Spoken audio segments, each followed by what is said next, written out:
Big बॉसच्या घरात आर्या आपल्याला कधी भाऊक होताना दिसली तर कधी रोखठोकपणे आपली मतं मांडताना दिसली.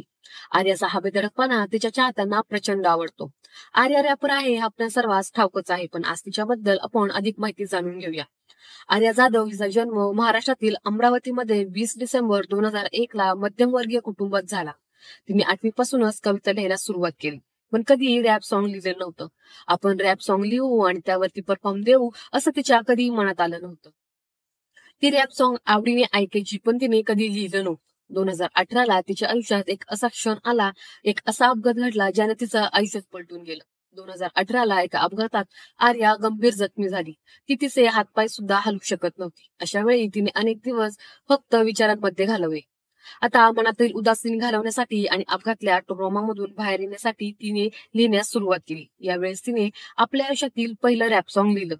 नातलग आणि समाजातून तिला थंड प्रतिसाद मिळाला. सगळ्यांना असं वाटायचं की ही विदर्भातील एक सामान्य कुटुंबातील मुलगी एक रॅपर म्हणून करिअर घडू शकत नाही आणि यासाठी तिला तिचे घरातील सुद्धा पाठिंबा देणार नाही असं सगळ्यांना वाटलं, पण असं काहीच घडलं नाही. आर्याच्या आई वडिलांनी तिला पूर्ण पाठिंबा दिला. याच दरम्यान आर्याच्या मनात एक विचार आला की रॅप सॉन्ग करणारी माणसं नेहमीच डोक्यावर कॅप आणि ढगळे कपडे घालतात, असं का? यावर आपण काहीतरी बदल करण्याची गरज आहे. तिने लहानपणापासूनच तिच्या आजीला नऊवारी साडीमध्ये वावरताना पाहिलं होतं, त्यामुळे तिने आपली संस्कृती पुढे नेण्याच्या उद्देशाने रॅप सॉन्ग करताना नऊवारी साडी घालण्याचं ठरवलं आणि तिची ही आयडिया चाहत्यांना पसंतीस देखील पडली. सोशल मीडिया सोबतच ती छोटे मोठे शो करू लागली, ज्यामध्ये नऊवारी साडीतील तिचा लुक आणि परफॉर्मन्स आणि तिचे रॅप सॉन्ग लोकांना आवडू लागले.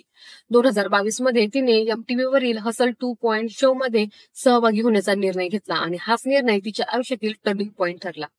हसल हा एक रॅपरसाठी असलेला स्पर्धात्मक रियालिटी शो आहे. या कार्यक्रमात तिने नारंगी रंगाची नऊवारी घालून, नाकात नथ, माथ्यावर चंद्रकोर लावून नऊवारी हे गाणं गायलं. त्यावेळेस तिने फक्त परीक्षा पास केली नाही, तर चाहत्यांच्या काळजाचा ठोका देखील चुकवला. पारंपरिक कपड्यामध्ये रॅप सादर करणारी ती पहिली स्पर्धक होती. त्यावेळी तिचं वय फक्त 21 वर्ष होतं आणि त्याच वर्षी तिने तिचं ग्रॅज्युएशन देखील पूर्ण केलं. MTV वरील हसल शोने तिला यशाच्या शिखरापर्यंत पोहोचवलं. मग काय तिने मागे वळूनच पाहिलं नाही. बर्बादी का गाना, प्यार बेकरार है असे अल्बम तिचे प्रसिद्ध झालेले आहेत. सोनी म्युझिक सोबतही तिने गाणं शूट केलेलं आहे. तिने ती झी युवाच्या भावळीची चावडी या शो मध्ये देखील झळकली होती. आर्या हिने अभिनेता आणि मॉडेल अमन सोबत अनेक व्हिडिओमध्ये काम केलेलं दिसत आहे.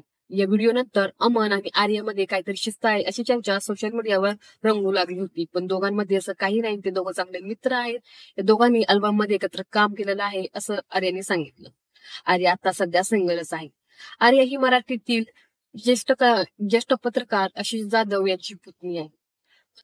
आर्याच्या बिनधास्त आणि गोड स्वभावामुळे बिग बॉसच्या घरात देखील आर्याला पसंतीची पावती मिळते. तर काहींचं असं म्हणणं आहे की ती फट्टू आणि अक्कलशून्य आहे.